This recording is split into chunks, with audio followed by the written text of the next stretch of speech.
আসন্ন জাতীয় সংসদ নির্বাচন নিয়ে সরকারের অবস্থানকে খুব একটা আন্তরিক মনে করছে না বিএনপি। তাদের ধারণা, সরকার এখনো নির্বাচনকে কেন্দ্রীয় গুরুত্বের জায়গায় নেয়নি। তাই রাজনৈতিক কৌশল হিসেবে সমমনা দলগুলোর সঙ্গে একের পর এক বৈঠকে বসার সিদ্ধান্ত নিয়েছে তারা, যার উদ্দেশ্য সরকারকে চাপের মুখে রাখা। এই কৌশলগত পদক্ষেপের অংশ হিসেবে 2 সপ্তাহের মধ্যে একাধিক দলের সঙ্গে আলোচনার পরিকল্পনা রয়েছে বিএনপির। সেই আলোচনার ফলাফল নিয়ে পরে এক সংবাদ সম্মেলনে দলের অবস্থান ও পরবর্তী করণীয় জানানো হয়। গত বৃহস্পতিবার রাতে দলের সর্বোচ্চ নীতি নির্ধারণী ফোরামে নেওয়া সিদ্ধান্ত অনুযায়ী 19 এপ্রিল শনিবার থেকেই বৈঠক শুরু করছে বিএনপি। বিকেলে একটি 12 দলীয় জোটের সঙ্গে এবং সন্ধ্যায় আরেকটি দলের সঙ্গে বৈঠক করার কথা রয়েছে। এভাবে ধাপে ধাপে বিভিন্ন রাজনৈতিক দলের সঙ্গে আলোচনায় বসে সবার মতামত ও পরামর্শ নেওয়া হবে। বিএনপির পক্ষ থেকে এরই মধ্যে একটি প্রতিনিধি দল প্রধান উপদেষ্টার সঙ্গে নির্বাচনের সম্ভাব্য সময় ও রূপরেখা নিয়ে আলোচনা করেছে। তবে সেই বৈঠক থেকে আশানুরূপ স্পষ্টতা না পেয়ে কিছুটা হতাশা প্রকাশ করেছে দলটি। এরপরেই জাতীয় ঐক্যমত্য গঠনের লক্ষ্যে কমিশনের সঙ্গে আরেকটি বৈঠক করে তারা, যেখানে একই ধরনের হতাশার ইঙ্গিত মেলে। এসব আলোচনার প্রেক্ষাপটে বৃহস্পতিবার রাতের নীতি নির্ধারণী বৈঠকটি হয়। বৈঠকে অংশ নেওয়া নেতারা মনে করছেন, সরকারের কিছু সদস্যের মনোভাব ও অঙ্গভঙ্গি থেকে এটা বোঝা যায় তারা নির্বাচনকে তেমন অগ্রাধিকার দিচ্ছে না।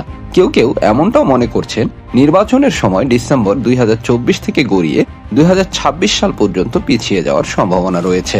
বিএনপির অভ্যন্তরীণ মূল্যায়নে উঠে এসেছে, আগে নির্বাচন বর্জনকারী বা বিরোধী অবস্থানে থাকা দলগুলো এখন ধীরে ধীরে এক জায়গায় আসছে। এই ধারা অব্যাহত রাখতে এবং একটি সমন্বিত অবস্থান গড়ে তুলতে আলোচনার গুরুত্ব দিচ্ছে দলটি।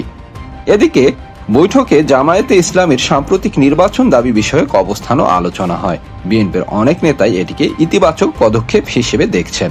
বিএনপির অভিমত, সরকারকে সরাসরি কোনো বড় ধরনের আন্দোলনে ফেলা বা বিদ্যমান রাজনৈতিক স্থিতাবস্থাকে ভাঙার চিন্তা তাদের নেই, বরং তারা চায় একটি গ্রহণযোগ্য নির্বাচন আয়োজনের ক্ষেত্রে সরকার সহযোগিতা করুক এবং নিজেও সে সহযোগিতায় অংশ নিক।